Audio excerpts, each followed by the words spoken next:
아파트 값이 큰 폭으로 하락하면서 이렇게 될 거라고 예상은 했지만 예상이 현실로 되고 나니까 주택을 보유하신 분들이 화가 잔뜩 났습니다. KB부동산 시세를 기준으로 10월 달을 보면 서울시 아파트 시세총액 탑10의 아파트 단지 가격은 전월 대비 2.06% 떨어졌는데요. 2%라고 하면 좀 작아 보이겠지만 전체 아파트를 비율로 따지는 것이니까 그렇지 않습니다. 상당히 큰 폭이죠. 이것은요, 2011년 2월 통계 작성 이래 가장 큰 하락률을 보이고 있는 것입니다. 금리가 오르면서 극심한 거래 절벽에 부딪히면서 급금 매물 위주로만 거래가 발생하면서 최고가 대비 6억에서 7억 원씩 뚝뚝 떨어진 거래가 속속 나오고 있다는 것을 여러분 잘 알고 계시죠? 이거 제가 좀 빠르게 체크해드리고 다음 이야기 이어가겠습니다. 어느 아파트가 얼마나 가장 많이 하락했을까요? 송파구 잠실동에 있는 헬리오시티, 아주 유명하죠. 이 아파트는 시가총액 1위입니다. 아파트 전체 가격을 다 더해보니까 서울에서 가장 비싼 시가총액 1위 아파트죠. 그런 이유는 대단지 아파트이기 때문에 그렇습니다. 전용면적 84제곱미터가 21년 11월에는 24억 5천만 원에 17층이 거래가 됐는데 22년 10월에는 17억 8,500만 원이 5층이 거래가 됐죠. 마이너스 6억 6,500만 원이 하락하게 된 겁니다. 그리고 송파구 신천동의 파크리오입니다. 여기는 시가총액 2위 아파트인데요. 21년 8월, 작년 8월에는 25억 3천만 원이 거래가 됐습니다. 최고가에 거래가 됐죠. 작년 8월이니까 금리가 막 오르기 시작할 때 그 지점입니다. 그런데 이 아파트가 올해 10월은요 17억 7천만 원이 25층이 거래가 됐습니다. 7억 6천만 원의 큰 하락을 보였죠. 그리고 다음 서울에서 시가총액 3위의 아파트인데요. 송파구 잠실동 잠실 엘스 전용 84제곱미터 시가총액 3위죠. 21년 10월, 작년 10월에는 최고가 27억 원을 찍었습니다. 그런데 올해 10월 딱 1년 만에 19억 5천만 원으로 12층이 거래가 됐죠. 마이너스 7억 5천만 원의 거래가 된 거죠. 이렇게 큰 폭으로 하락한 지역이 속출하고 있습니다. 재건축을 추진 중인 강남구 대치동의 은마아파트 전용 77제곱미터는요 21년 작년 11월에 26억 3,500만 원이 11층이 거래가 됐는데 22년 10월 올해 10월 달에는 19억 9천만 원으로 거래가 됐죠. 20억 원 선이 무너졌습니다.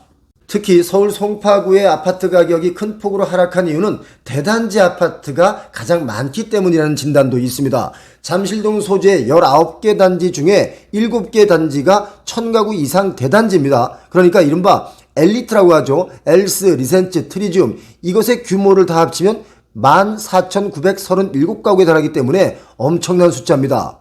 그리고 송파구의 집값이 크게 하락하는 또 한 가지 이유는요. 강남구나 서초구보다 매수세가 다소 약하다는 진단이 있습니다. 아파트 가격이 급격하게 하락하면서 이런 일이 벌어지고 있죠. 최근 아파트 이런 공동주택의 공시가격이 실거래가를 역전하는 사례들이 아주 속출하고 있습니다. 이렇게 되면 정부로서도 대략 난감한 일이 아닐 수 없겠죠. 공시가격 현실화를 외쳤던 작년과는 분위기가 완전히 달라졌습니다. 서울 성북구, 강북구 여기 올해의 집값 하락폭은요 지난해 상승분을 넘어섰습니다. 그런 곳이 아주 비일비재하죠. 국토교통부가 내년도 공시가격 현실화율을 사실상 올해 수준으로 동결하기로 했는데요. 실거래 가격이 급락하면서 내년도 공시가격 하향 조정 단지가 더 늘어날 것이다. 이렇게 예상되지만 이것 역시 난항이 예상되고 있습니다. 자세하게 좀 볼까요? 어떤 아파트가 얼마나 역전을 했는지 보겠습니다. 실거래가가 역전된 곳은요 역시 송파구가 가장 많습니다. 송파구 잠실 엘스 아파트는 19억 5천만 원이 실거래가인데 공시가는 19억 8,500만 원으로 공시가가 실거래가보다 3,500만 원이 더 비쌉니다. 잠실 주공 5단지 볼까요? 재건축을 추진 중인 잠실 주공 5단지 역시 전용면적 76제곱미터인데요. 실거래가는 19억 7,800만 원인데 공시가는 19억 850만 원입니다. 거의 육박했죠. 그리고 강동 고독그라시움 이 아파트는 강동구의 대장 아파트입니다. 이 아파트의 실거래가는 9억인데요. 공시가가 11억 3,900만 원, 2억 3,900만 원이 더 높습니다. 오는 22일 국세청의 종합부동산세 고지서가 발송이 될 텐데 이것을 앞두고 정말 난감한 일이 벌어지고 있습니다. 올해 아파트 공시가가 작년보다 17% 정도 뛰었습니다. 아파트 값이 급락이 시작되기 전에 올해 1월 1일 기준으로 매겨진 종부세 고지서가 날아들면요, 납세 대상자들의 조세 저항이 커질 것이라는 전망이 나오고 있죠. 이거 우리 집값보다 어떻게 공시가가 더 비쌉니까? 이런 분위기가 역력합니다. 서울 수도권에 있는 주요 아파트 단지의 공시가와 최근 실거래가를 비교한 결과 서울 송파구, 강동구, 그리고 인천 송도 이렇게 큰 폭으로 역전된 곳이 있고요. 전국에서 공시가 이하에 팔린 것들이 확인되고 있습니다. 한 개 보람 아파트는 전용 면적 44제곱미터가 실거래가가 4억입니다. 근데 공시가가 3억 5,900만 원입니다. 노원구 역시 실거래가 공시가가 이제 맞붙기 시작했다는 거죠. 요즘 분양도 힘들어지고 매매도 힘들어진 대구에도 이런 지역이 있습니다. 범어동에 이 편한 세상 범어는요, 전용 면적 84제곱미터인데 실거래가가 5억 9,700만 원이고 공시가가 6억 4,800만 원입니다. 완전히 역전됐죠. 종부세는 공시가를 기준으로 하기 때문에 공시가가 실거래가보다 앞서면 조세 저항이 나올 수밖에 없습니다. 예를 들면 8억짜리 집을 보유하고 있는데 공시가가 10억 원이다. 이러면 이것을 기준으로 보유세를 부과한다면 납세자의 불만이 커질 수밖에 없겠죠. 올해 주택분 종부세는 약 120만 명이 종부세에 해당이 되는데요. 금액으로는 4조 원대 규모로 고지될 전망입니다.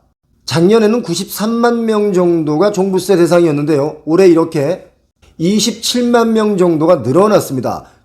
이렇게 되면 최소 지난해 수준 이상의 조세불복 현상이 나타날 수밖에 없다, 이런 말들이 나오고 있는데요. 국세청에 따르면 납세자들이 종부세가 너무 많다, 이것을 수정해 주세요, 이렇게 정정 청구 건수는요, 21년 작년에 1481건으로 2020년 대비 79.1%가 증가한 숫자입니다.